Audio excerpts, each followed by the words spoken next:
The Grand Blanc Church Massacre, the untold story of ex-Marine Thomas Jacob Sanford. A church is supposed to be a sanctuary, a place of worship, safety, and peace. But on a quiet Sunday morning in Grand Blanc, Michigan, one man turned it into a war zone. A decorated Marine veteran. A father. A man who once wore the American flag on his sleeve. But on September 28, 2025, he strapped 2 flags to his pickup truck, rammed the doors of a church, and unleashed hell inside. 4 dead, 8 wounded, dozens traumatized forever.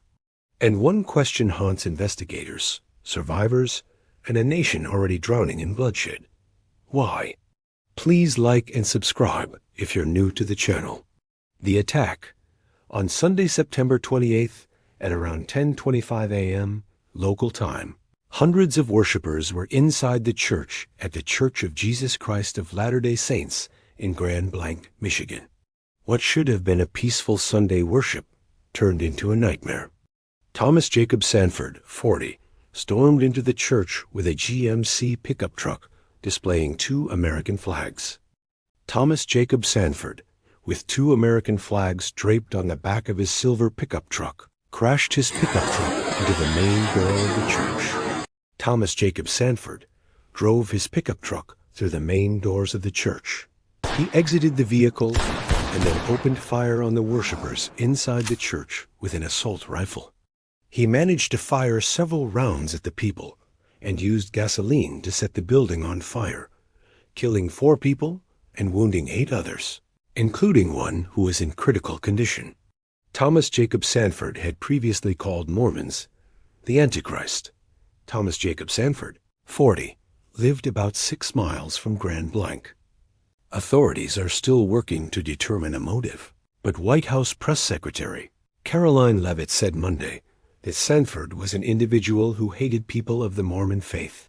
Timeline of the morning, 10:25 a.m. Silver pickup truck with 2 American flags slams into the Church of Jesus Christ of Latter-day Saints. The driver, dressed in camo pants, steps out with an assault rifle. He opens fire on worshipers. Panic, chaos, screams. Some run, some freeze. Witnesses recall bodies lying on the sidewalk, gasoline splashed, church set ablaze. The death toll, 2 shot to death inside. 2 more bodies discovered in the rubble hours later. At least 8 injured. The end of the rampage. Police arrive in 30 seconds. Gunfight in rear parking lot. Shooter killed, ending the massacre, but leaving the community shattered. The shooter wasn't a stranger to violence. He was trained in it. He had lived it. His name was Thomas Jacob Sanford. The motive, an individual who hated people of the Mormon faith. Who was Thomas Sanford? Born 1985, Burton, Michigan. Joined U.S. Marine Corps in 2004, 1 year after high school. Deployed to Iraq, 2007-2008, under Operation Iraqi Freedom. Mechanical specialist, vehicle recovery operator.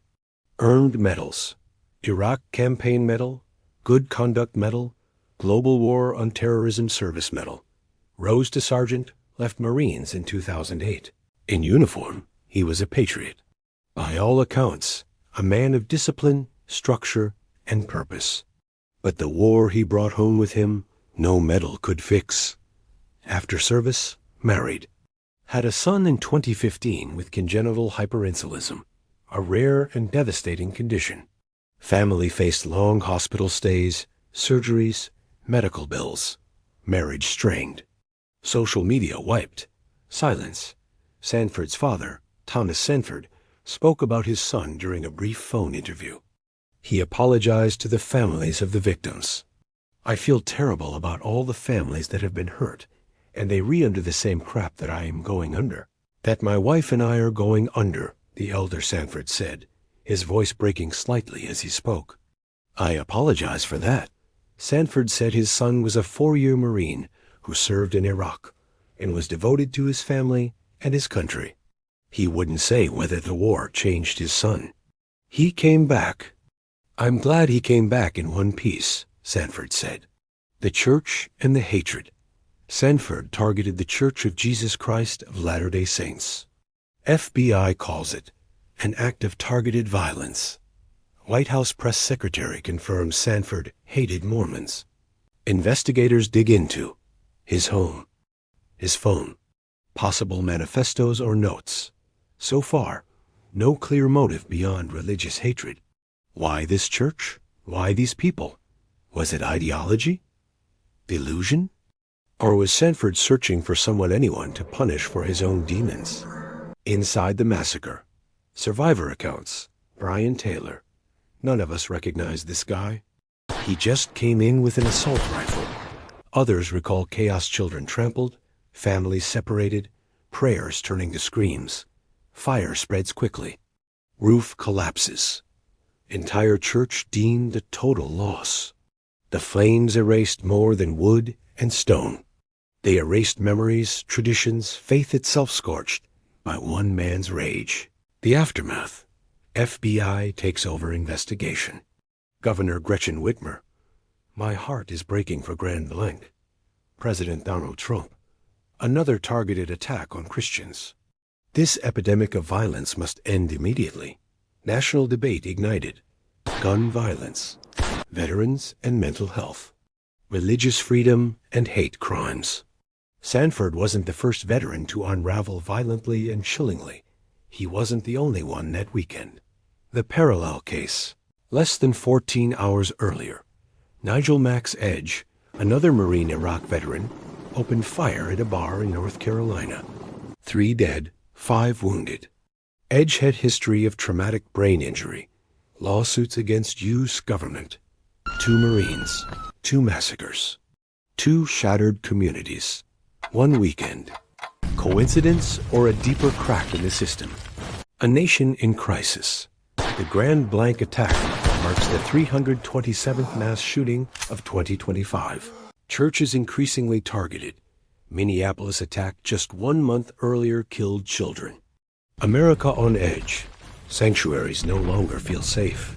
From cathedrals to classrooms, from theaters to supermarkets, the new American reality is this. Nowhere is sacred, and nowhere is safe. The unsolved questions. Did Sanford leave a manifesto? Did his hatred of Mormons begin after Iraq? Was he radicalized online? Did the strain of his son's illness, bills, and isolation break him? Or was he always carrying a silent war within? The dead cannot answer. The shooter is gone. The truth may lie buried in hard drives, in burned rubble, in the silence of those who saw the cracks, but never spoke. The final hours. Police body cam timeline reconstructed. Officers storm the parking lot. Gunfight erupts. Sanford killed instantly. His body taken from scene as families huddled nearby. In death, Sanford became what he was in life. A soldier with no mission. A killer without a cause. Reflection. In Grand Blanc, Michigan, the smell of smoke lingers where prayers once rose. A Marine who once vowed to defend his country instead brought war home to his neighbors. 4 dead, 8 wounded. A church in ashes. And a nation, once again, left with questions no court, no politician, and no pulpit can answer. Why did Thomas Sanford do it? And how many more broken soldiers, broken men, are waiting in the shadows to do the same?